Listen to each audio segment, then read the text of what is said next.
Welcome, welcome, welcome. It's the PK back hopefully with the prof. We're coming here for second season. We're going to try it again. This time we're going to give you guys something to talk about.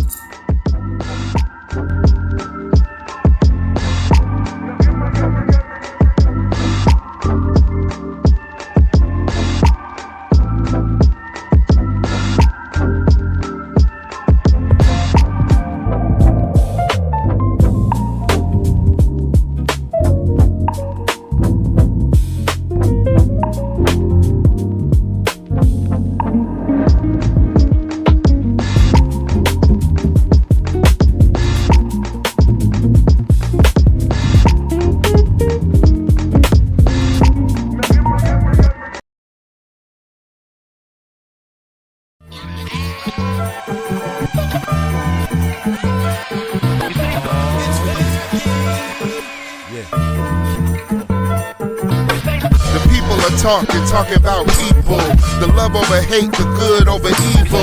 If they gon' talk, might as well give them a reason to. PK and the prof kicking off with a season 2. Sometimes you don't look for love, you let it find you. I pray someday you find somebody to align to. The naysayers don't count, they never mind you. So be fruitful and multiply all the ties that bind you. What's in the past is the.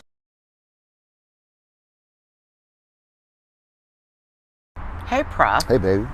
How you doing? I'm well. You it's feel like two. still like talking about it? It's season 2. Mm-hmm. So, we're still talking about our plan and our promises. Yes. Right. The last conversation we had was about my fur coat, but that's a small thing. That's a really small thing. I know that your marriage ended in divorce, and that was a thing that we don't talk about enough.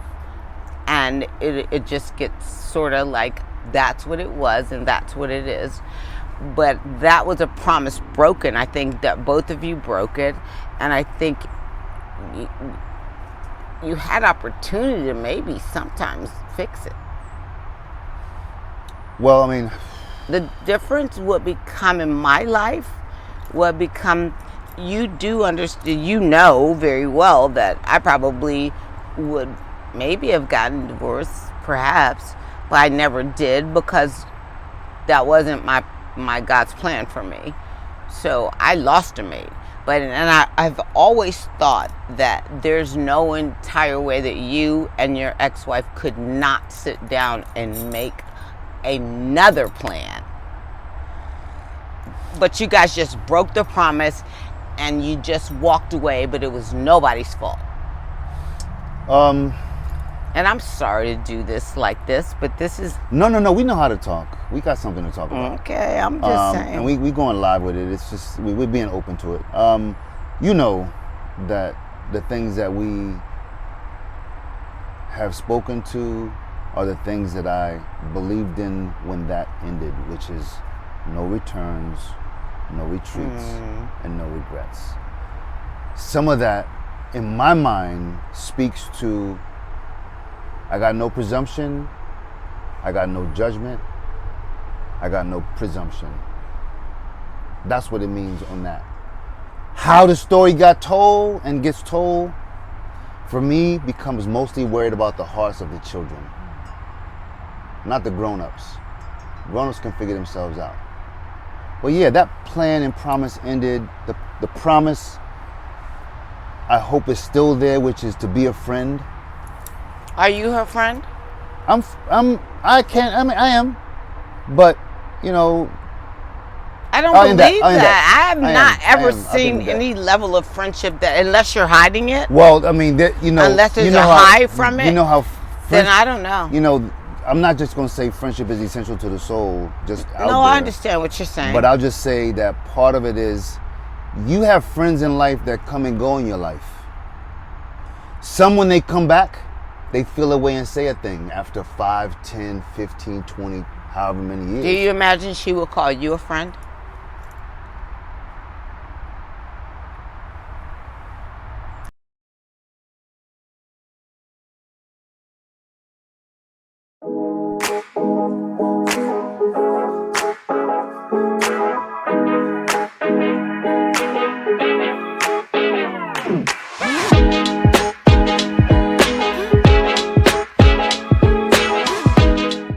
everybody, thank you and welcome back. Please remember, everybody that's subscribing and liking us, please keep doing that thing. All about and very robust. We're going to start this conversation and maybe back it up a little bit, because I think when we ended on yesterday or whatever day it was, I wasn't clear on the plan and the promise from you, my dear. Yeah. No, I appreciate you. First, let me just say good morning as well to you.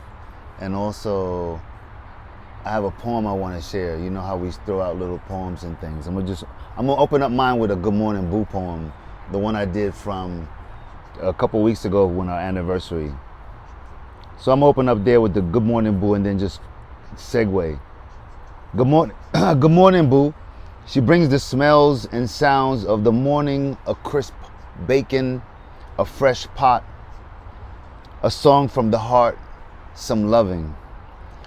Lord, lift me up. Kumbaya, my Lord, kumbaya.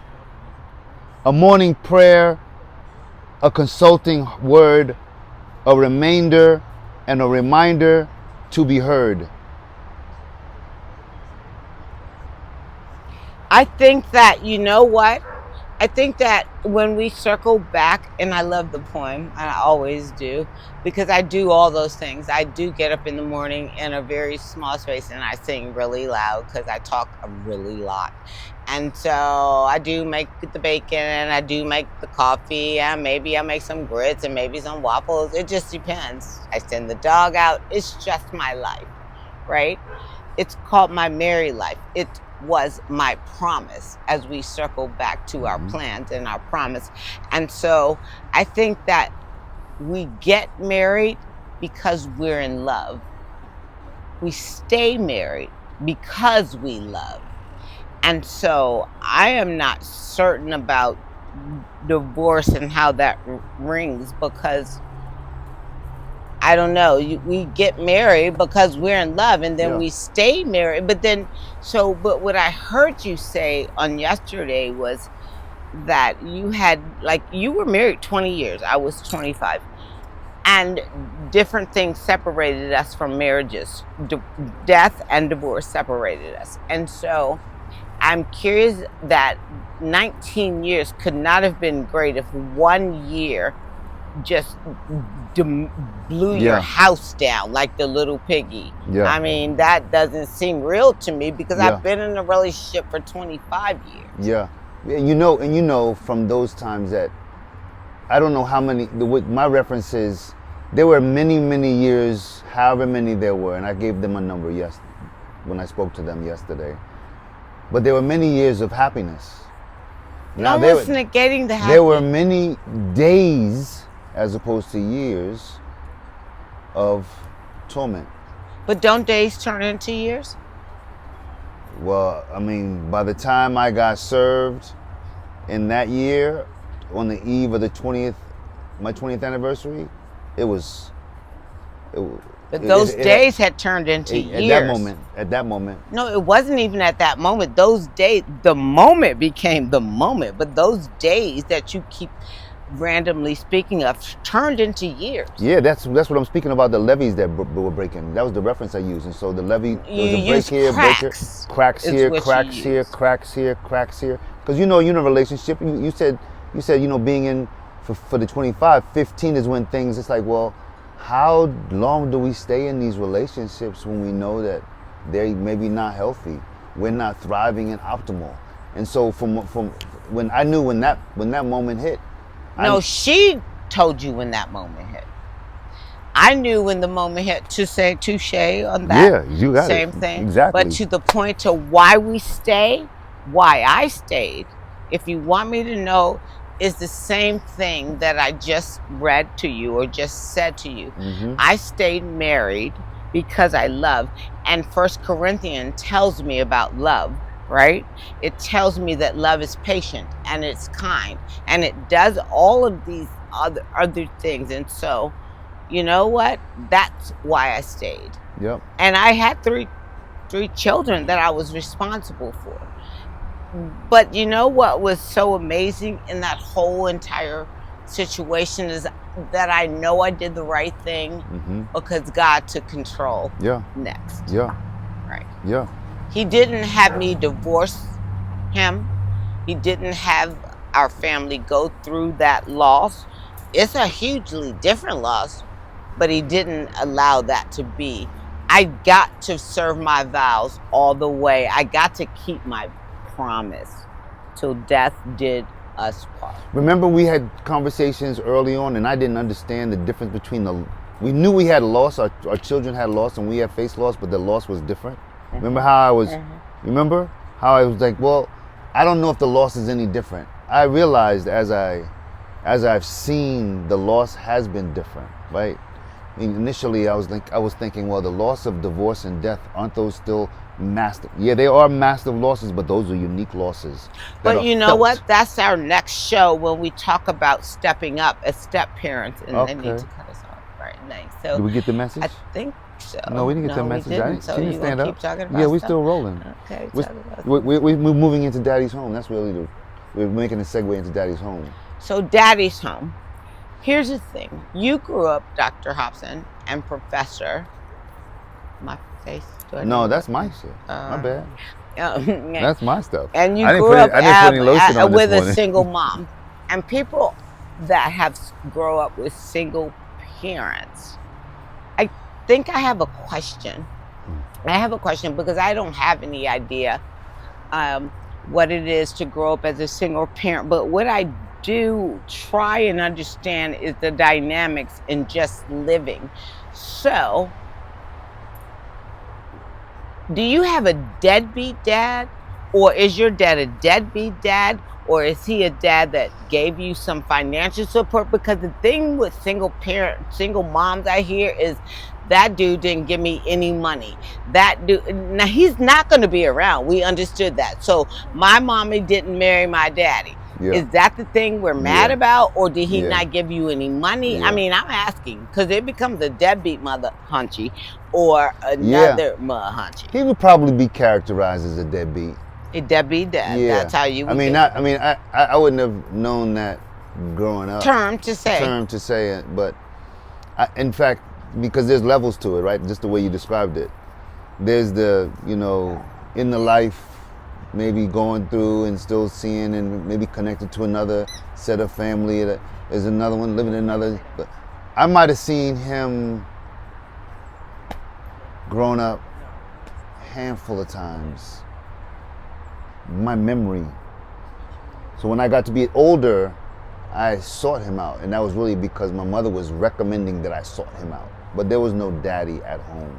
My relationships had to be built from either my uncles who lived in other states, mom's friends who took care in her places, but that was growing up.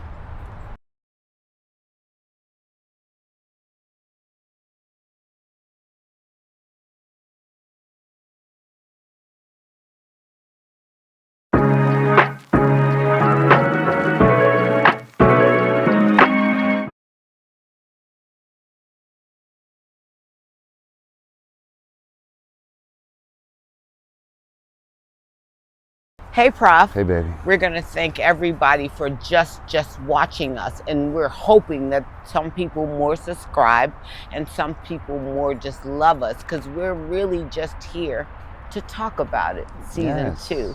How about we give no doubt about it? How about we just talk about it? Oh, I'm ready to talk about it, baby. You know I'm ready to talk about it. We're going to step up this time and we're going to talk about being step parents.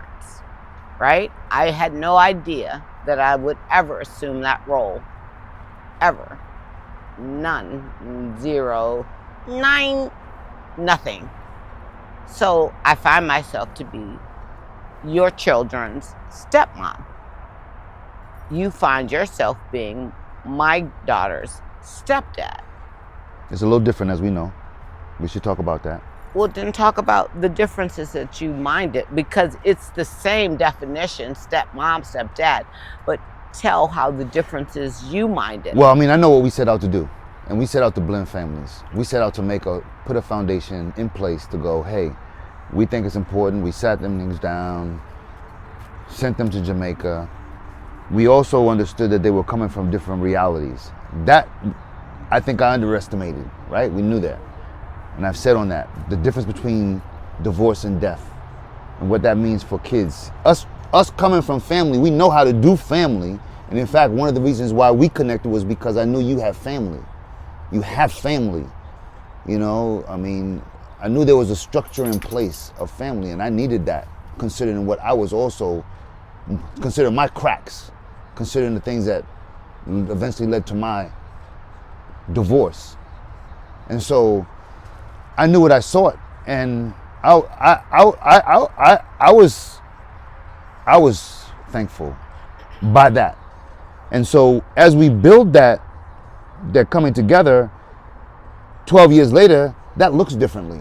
Because I know what we set out to do. It looks differently. Yeah, it looks differently. And I don't know if I had any imagination, prejudgments, or presumptions, but we knew we were, and almost, you know, you had oldest, youngest, middle, my two sat in the middle, but still one son, one daughter. And I'll never forget when the girl, especially, because we saw her grow up differently. She was younger. She came 44-17 one time. We were talking downstairs, and she was emotional. You have girls now. I was like, yeah, more girls. I mean, I remember she felt some way in terms of the union, right? Of course she would. Yeah. Because in divorce, I think that, and in remarriage, I think that kids feel left out. And that's what our circle back was about, having them understand that the way they were created was in love. It was that thing. We loved your mom. We loved your dad. Now we just love differently. However, the taint becomes as we are, and we should talk about this, because the taint becomes when we as African American people, black people, let me say that shit out loud, because I'm not getting ready to just lie to y'all motherfuckers' faces. I'm gonna say, for real, we do not play our for real family card. Our card is so hard. That shit is the boom, you went to Boston. Boom, I got your spade.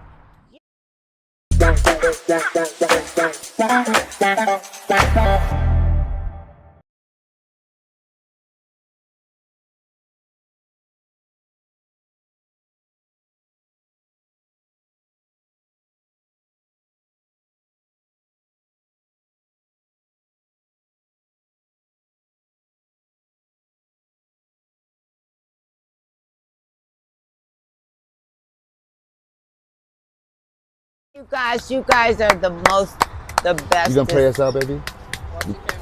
We're gonna say a prayer. How about we do that? How about we thank God for the things that we are doing on this day, right?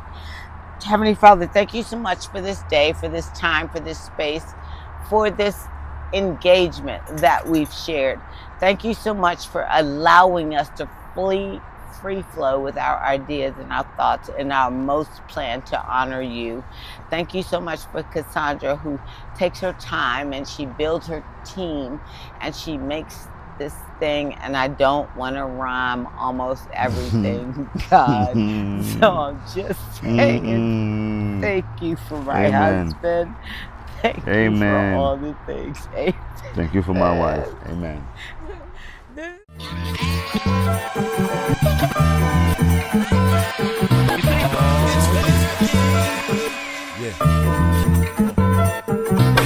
The people are talking about people. The love over hate, the good over evil. If they gon' talk, might as well give them a reason to. PK in the park, kicking off with a season 2. Sometimes you don't look for love, you let it find you. I pray someday you find somebody to align to. The naysayers don't count, they never mind you. So be fruitful and multiply all the ties that bind you. What's in the past is the past, that's behind you. We've all had some hardships we had to climb through. Life is what you make it, who better to remind you? There's some real OGs that let their love shine through. The ups, the downs, the highs, the lows, the joys, the pains, the friends, the foes, the patience, the grace, the chemistry, the trust, the realization that all we got is us. So let's give them something to talk about. Let them know what it's all about. Saying, let's give them something to talk about. When it's matters of the heart, no doubt, talk about love.